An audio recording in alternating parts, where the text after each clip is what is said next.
te jure. Non, sérieux, je te jure. De source sûre. Bah, crois-moi, si je te le dis. Source sûre. Comment ça? La source. C'est Kézak. Vas-y, bref. Quand il était enfant. Ah oui, source sûre, c'est des témoignages, machin, t'inquiète. J'ai retrouvé ça sous mon oreiller. Quand il était enfant. Cette crapule de Jean-Luc, là. Il volait ses camarades. Il volait leur nourriture à la cantine. Mais franchement, c'est... Quel enfant fait ça à d'autres enfants, franchement? Juste parce que c'était des juifs. Juste parce que c'était des juifs. Regarde, il a même été jusqu'à quoi? Sa prof de français à l'époque. Ah, au Maroc, hein. Ah oui, je te jure, si je te le dis, c'est au Maroc. Bref. Sa prof, dès qu'il a appris qu'elle était de confession juive, tu sais ce qu'il a fait? Il l'a, il l'a attaché à un arbre. Il l'a laissé toute la nuit dormir Si je te le dis, putain. Kézak. Oui, t'inquiète, c'est une source fiable. C'est une source sûre. Vous êtes, oh là là. Oh mon Dieu. Je vais vous mettre un extrait, là, de Julien Dr. Dre, là. Le mec, il est parti en concert.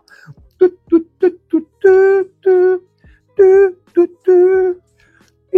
pipo, pipo. Style Julien Dre. Non mais blague à part. Je vous mets l'extrait et puis on en discute juste après. Et pas des dérapages, j'insiste là-dessus. C'est des convictions qui sont installées. Et en ce sens-là, si vous me permettez, Jean-Luc Mélenchon retrouve son enfance. Non mais Mathilde Panot ne croit pas. C'est-à-dire que quand il est, si vous me permettez, quand il est gosse, il n'est pas du tout l'ami.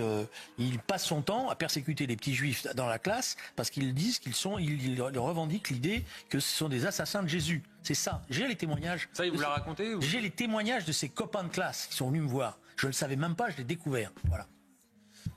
Bah alors, je vous ai menti ou pas? Hein? Julien Dr. Dre. Pipo, pipo, pipo. Alors, de sources sûres, hein, il a retrouvé des témoignages des personnes qui ont fréquenté Jean-Luc Mélenchon. Bref, c'est sûr, vous inquiétez pas. Mais comme d'habitude, j'ai envie de vous dire, et particulièrement à Julien Dr. Dre, là, si c'est sûr, ta source, c'est pas Kézak, Evian ou Volvic, bah donne les preuves en fait. Parce que c'est bien beau de parler comme ça, là, accuser, diffamer les gens, mais sans jamais, et quand je dis jamais, c'est au grand jamais apporter une preuve. Ni la moindre once de preuve. Peanuts, macache, cacahuètes. Oh, ils ont fait caca dans leur slip. Non mais c'est extraordinaire.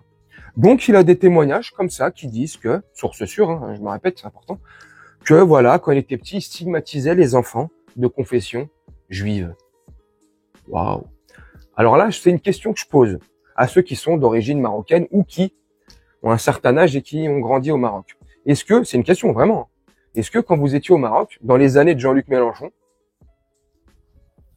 il y avait beaucoup d'enfants de confession juive? Certainement que oui, mais est-ce qu'il y en avait beaucoup? Je ne pense pas. Bref, comment Julien Dr. Dre nous déballe le truc. Non mais franchement, c'est à vomir. Alors, vous le savez, Jean-Luc Mélenchon, voilà. Des fois j'aime bien, des fois j'aime pas. Et c'est comme ça. Mais là, franchement, j'espère qu'il va porter plainte. Parce que si ça, c'est pas une diffamation, ça, c'est comment? C'est comment? Si ça, c'est pas une diffamation, ça s'appelle comment? Mais dans un autre jargon, et sur ces plateaux-là, ces news, c'est plus de la diffamation qu'ils font. C'est de la fellation. Et on sait très bien à qui, hein. À leur patron et puis à qui ils veulent. Oh là là. En permanence, que ça soit Jean-Luc Mélenchon, la France Insoumise, ou d'autres qui pourraient prendre position pour le conflit au Moyen-Orient et qui prendraient position pour la Palestine et les Palestiniens. Bon bah voilà, c'est voilà, on est diffamé, direct, diffamation. Alors, eux ils nous diffament, diffamation en permanence, et eux fellation en permanence. Voilà, c'est il y en a pour tout le monde en fait. Comment c'est une orgie? Franchement, vous trouvez, non, sérieusement, vous trouvez ça pas, vous trouvez ça pas, tu vois, ça me bourre là, tu vois. Avec ces gens-là, y a pas besoin de picoler. Ah, pas besoin du tout. Ah, avec ces gens-là, tu vois, t'es agent, tu te réveilles, c'est le matin. Enfin, tu te réveilles alors que tu veux. Tu mets CNews. Bon, faut avoir du courage, hein. C'est vrai. Tu mets CNews, t'es à jeun. Tu viens de te réveiller, t'as bien dormi, tranquille, t'es reposé, ton corps n'est point fatigué. Tu mets CNews sur la tête de homme, au bout d'une heure, t'es bourré. T'es dans un autre monde. Tu sors de chez toi, tu titubes. Dès que tu vois un voile, pardon, tu te prends pour Anakin Skywalker, ça, tu vas partir à la croisade des femmes, voilà, ta mère. Là-bas, il y a ça. Je suis ton père. Non, franchement. Oui, je sais, des fois je fais le con, mais c'est pour vous amuser. Alors ça marche pas, ça vous amuse pas. Et moi je fais que de l'impro à chaque fois, donc je peux pas être rigolo à chaque fois, et puis c'est pas mon métier, moi je suis pas humoriste de base. Mais non, franchement, c'est flippant quand même. Et avant de conclure la vidéo, par contre, là c'est sûr, là par contre c'est certain, j'ai les preuves. On a retrouvé la première trousse de Jean-Luc Mélenchon. Oui, le premier crayon papier. On a retrouvé également sous la table qu'il occupait. Il était au deuxième rang, vers la gauche, vers la sortie. Oui, le chewing-gum, son tout premier chewing-gum. Ah, putain, c'est important. Le tout premier chewing-gum qu'il avait collé sous sa table en classe. On a retrouvé aussi, mais là par contre, je suis moins sûr. Donc m'en voulez pas. Son premier préservatif. Oui. Et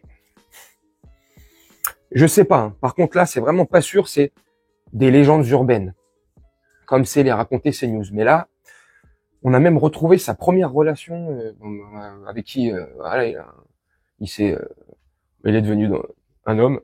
Il est passé dans le monde des adultes. Non, je déconne. Elle aurait été de confession juive. Et c'est ça qui l'aurait traumatisé, putain. Il a dit,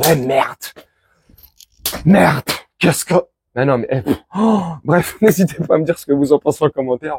Moi, je vais vous laisser là-dessus parce que je suis en train de m'apercevoir que je suis en train de partir en sucette en total. Donc, dites-moi ce que vous en pensez, n'hésitez pas. Moi, je vais vous laisser là-dessus, faire un petit montage tranquillement. Et nous, on se retrouve bientôt pour une prochaine vidéo. Je vous souhaite une très bonne journée, une très bonne soirée, une très bonne nuit. Ciao.